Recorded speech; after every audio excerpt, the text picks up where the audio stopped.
اعجاز چودھری صاحب اور اس کے علاوہ حافظ فرحت عباس صاحب، ان کی ضمانتوں کو منظور کر لیا گیا ہے، اور جو جسٹس نعیم اختر افغان صاحب ہیں انہوں نے یہاں تک کہا ہے کہ بس کر دیں، اب کتنا گھسیٹنا ہے، تفتیش مکمل ہے، چلان بھی جمع ہو چکا ہے، اب گرفتاری کیا کرنی ہے۔ تو دیکھتے ہیں، ضمانتیں تو سپریم کورٹ نے منظور کر لی ہیں، دیکھتے ہیں کہ رہائی بھی ہوتی ہے یا نہیں ہوتی، کیونکہ یہی وہ سپریم کورٹ ہے جس کا پورا بینچ، فل بینچ بیٹھا تھا، انہوں نے مخصوص نشستوں کے حوالے سے فیصلہ کیا تھا، لیکن آج تک اس فیصلے کے اوپر عمل درآمد پاکستان کے اندر نہیں ہو سکا۔ عمر ایوب خان نے ایک اہم ترین بات کی ہے جی، انہوں نے کہا جی عمران خان نے بھارت کو للکارا تھا اور کہا تھا کہ ہم حملہ پہلے کریں گے اور سوچیں گے بعد میں، جبکہ شہباز شریف صاحب ایسے بیان دے رہے ہیں کہ آپ نے گھٹنے ٹیک دیے، یعنی کہ آپ کا جو لب و لہجہ وہ ایسا ہے کہ آپ لوگوں نے انڈیا کے سامنے گھٹنے ٹیک دیے، اور ابھی تک پاکستان کی عوام اس بات کے اوپر حیران اور پریشان ہے کہ نواز شریف صاحب، شہباز شریف صاحب، محترمہ مریم نواز صاحبہ، ان تینوں میں سے کسی ایک نے بھی ابھی تک نریندر مودی کا نام لے کر ان کے اوپر تنقید نہیں کی۔ یہ ابھی تک حیران کن بات ہے۔ ویسے نون لیگ کے ادھر خواجہ آصف صاحب بڑے ذرا سخت قسم کے تگڑے بیان دے رہے ہیں، اور لوگ بھی بیان دے رہے ہیں، لیکن جو شریف خاندان ہے ان کی زبان کے اوپر ابھی تک نریندر مودی کا نام نہیں آیا۔ یہ لوگوں کو ابھی تک ذرا حیرانگی ہے۔ مولانا فضل الرحمان صاحب نے ایک اہم ترین پریس کانفرنس کی ہے، اور انہوں نے کہا کہ میں فوج کو یہ پیغام دیتا ہوں کہ موجودہ صورتحال میں آپ کی پشت پر مضبوط سیاسی قوت نہیں ہے۔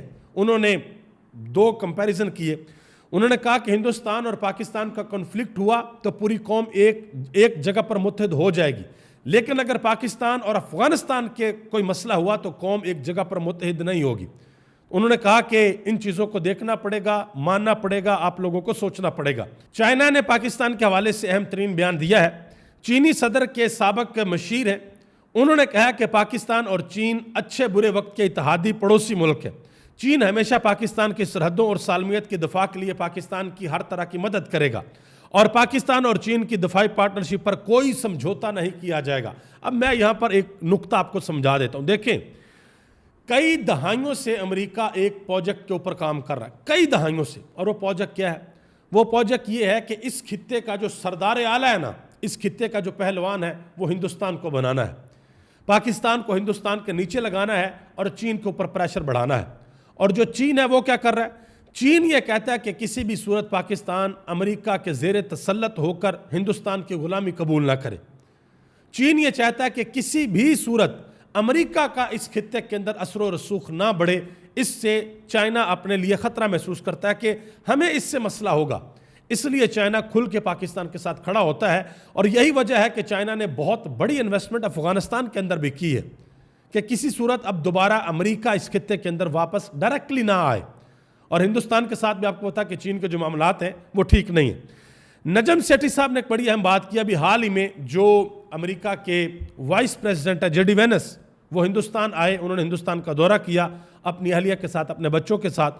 واپس امریکہ جا کر انہوں نے ایک انٹرویو دیا، اور اس انٹرویو کے اندر انہوں نے یہ کہا ہے، انہوں نے کہا جی پاکستان اور ہندوستان کے درمیان یہ جو کنفلکٹ ہے، اور اگر ہندوستان پاکستان کے اوپر کسی قسم کا کوئی اٹیک کرتا ہے تو میں یہ سمجھتا ہوں کہ دونوں طرف سے سمجھداری کا مظاہرہ کیا جائے گا، اور جو جنگ ہے وہ اس سطح کے اوپر نہیں جائے گی کہ بہت بڑے پیمانے کے اوپر جنگ لگ جائے۔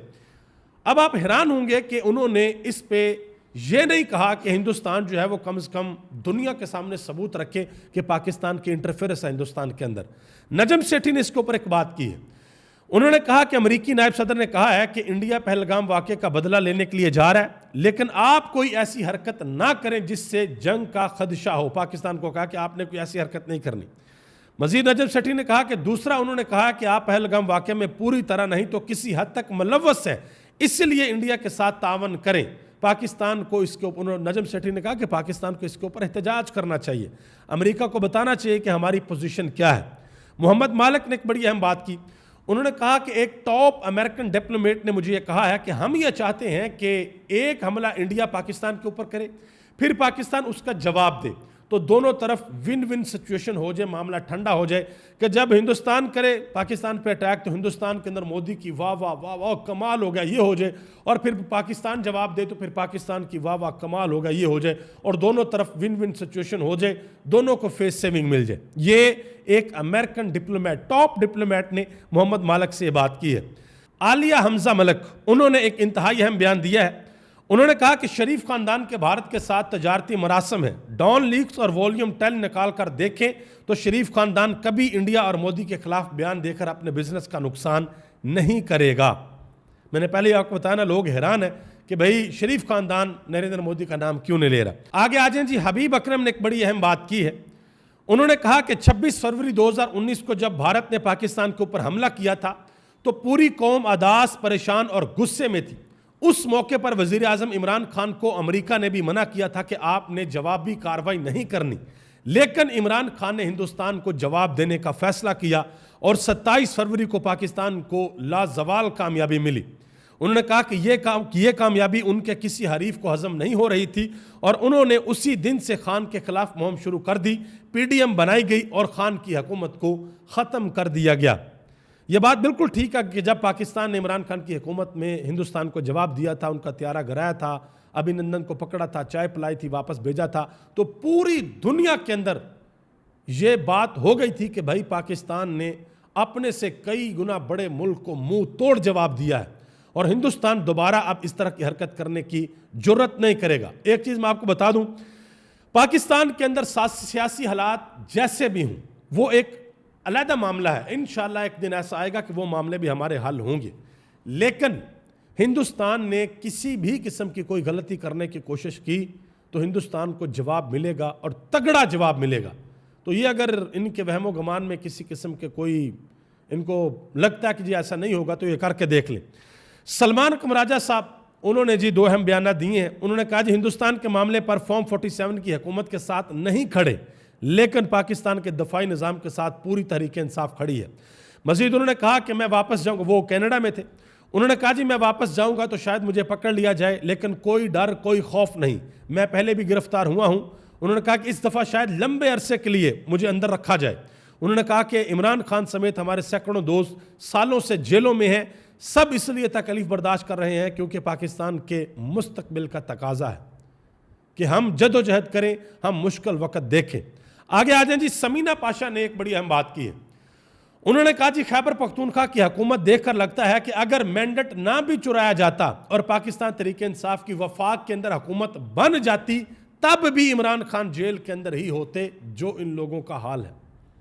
شاید آپ کو اس بات کی سمجھ نہ آئے، میں آپ کو سمجھا دیتا ہوں۔ سمینہ پاشا نے کہا ہے کہ خیبر پختونخوا کے اندر ان کی حکومت ہے، وزیر اعلیٰ پاکستان تحریک انصاف کا ہے، لیکن ان کی حالت یہ ہے کہ یہ عمران خان کے ساتھ ملاقات تک نہیں کر سکتے۔ ایک وزیر اعلیٰ جب بھی چاہے عمران خان کے ساتھ ملاقات کر سکتا ہے، علی امین گنڈا پور، لیکن وہ خود بھی ملاقات کرنے نہیں جاتے، اور عمران خان کی بہنوں کو جو ملاقات نہیں کروائی گئی پچھلے 42-43 دنوں سے، اس کے اوپر بھی کسی قسم کی آواز نہیں اٹھاتے۔ پاکستان تحریک انصاف کے جو کارکنان ہیں، ورکر ہیں، سپورٹر ہیں، انہوں نے آواز بلند کرنا شروع کر دی ہے، انہوں نے جواب پوچھنا شروع کر دی ہے۔ وہ آنکھوں میں آنکھیں ملا کر اب یہ پوچھ رہے ہیں کہ بھائی بتاؤ کرنا کیا ہے؟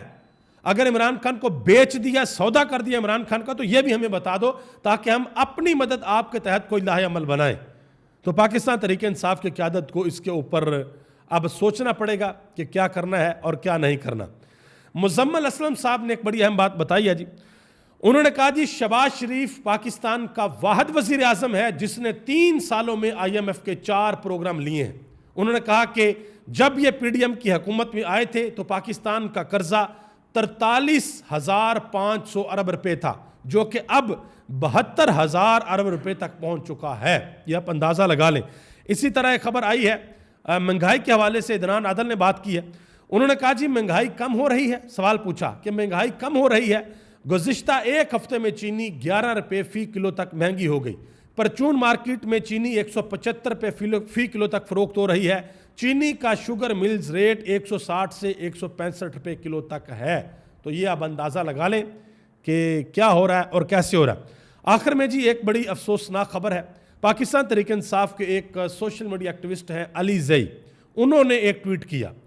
انہوں نے کہا کہ میرے چھوٹے بھائی اویس خان علی زئی کو نامعلوم افراد نے فائرنگ کر کے شہید کر دیا ہے۔ نماز جنازہ بعد نماز عصر 6 بجے ہری پور ٹاؤن شپ سیکٹر 4 میں ادا کی جائے گی۔ دعائے مغفرت کی درخواست ہے، انا للہ و انا الیہ راجعون۔ یہ انہوں نے اپنے سوشل میڈیا کے اوپر پوسٹ لگائی کہ میرے بھائی کو نامعلوم لوگوں نے فائرنگ کر کے شہید کر دیا ہے۔ تو یہ KPK کے اندر واقعہ ہوا ہے۔ اب دیکھتے ہیں کہ علی امین گنڈا پور کی حکومت ان لوگوں تک پہنچتی ہے یا نہیں پہنچتی جنہوں نے ایک نوجوان کو شہید کیا ہے۔ پاکستان تحریک انصاف کے جو وہاں پر وزیر تعلیم ہے مینا خان افریدی، وہ ان کے گھر پہنچے ہیں اور ان کے گھر والوں کے ساتھ تعزیت کی ہے۔ دیکھتے ہیں کہ تحریک انصاف کی حکومت کے پی کے میں ان لوگوں کو کیفر کردار تک پہنچاتی ہے یا نہیں پہنچاتی۔ آپ سب کا بہت بہت شکریہ۔ پاکستان زندہ باد، پاکستان کے کروڑوں عوام پائندہ باد۔